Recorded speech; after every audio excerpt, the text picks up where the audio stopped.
Hola amigos, bienvenidos a Penagos TD.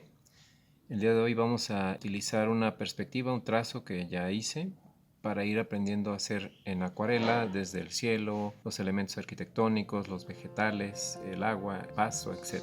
Aquí tenemos algunos pinceles que podemos usar. Normalmente una brocha ancha, plana, puede ser una brocha para pintar pintura acrílica, vinílica, no importa. Esta nos sirve para ir esparciendo grandes cantidades de cielo. Esta perspectiva es pequeña, pero cuando se tiene un papel más grande, pues es todavía más práctico estar pintando con una brocha más grande. Luego están estas, que esto es como para detallar un poco más estas áreas más pequeñas.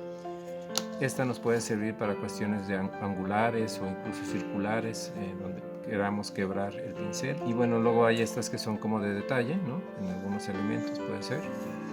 Y algunos más finos para algunas otras cuestiones, las ramas de la palmera, etc.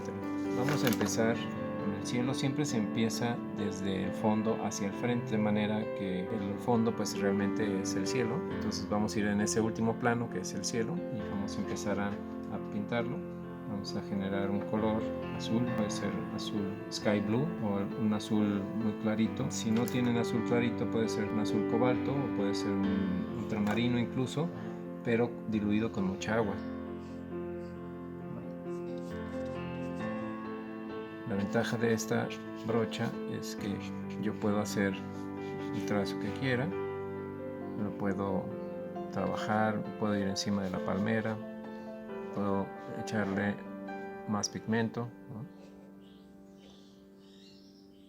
Y normalmente el papel está inclinado, es decir, hay una inclinación de ciertos grados para que la gota de agua que ven aquí siempre esté escurrida hacia abajo, de manera que yo pueda seguir o pueda yo utilizar otros tonos. Por ejemplo, si ahorita quisiera meterle, no sé, un tono más rosáceo a ese cielo, lo puedo ir trabajando. Le voy a dar un morado, lo meto en el rojo. Fíjense cómo yo puedo trabajar la gota. O sea, mientras yo tenga esa gota que escurre, la puedo hacer efectos, puedo volver a ella una y otra vez, ¿no? Si se quiere, puedo volver a regresar al azul, por ejemplo. Tengo un tiempo para seguir trabajando esto.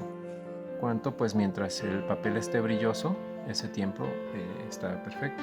Una vez que el papel ya empieza a secar, pues se van a ver las veladuras encima. Ahora dejé ahí una parte en blanco. Esa parte en blanca la puedo dejar directa del papel o puedo incluso echarle agua. Aquí le estoy echando agua. ¿Qué es lo que logro? Que él empiece a difuminarse un poco, se empieza a deslavar, ¿no? En algunos casos, ¿no? Estoy haciendo un poquito más suave lo blanco, de manera que esos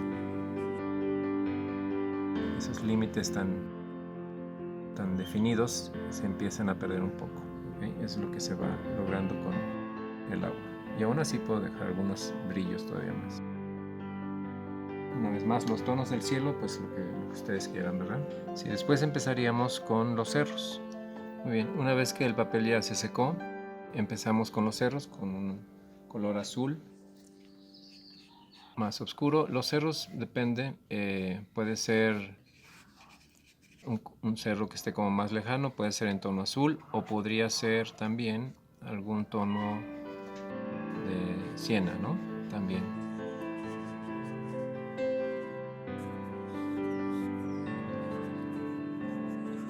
Y lo podemos desvanecer hacia acá, ¿no? Como fondo. Ya después lo trabajaremos. Y del otro lado igual, tenemos este cerro de acá. La ventaja es que podemos trabajar la acuarela húmeda, echarle estos tonos color siena, o incluso cuando se seque también se pueden trabajar.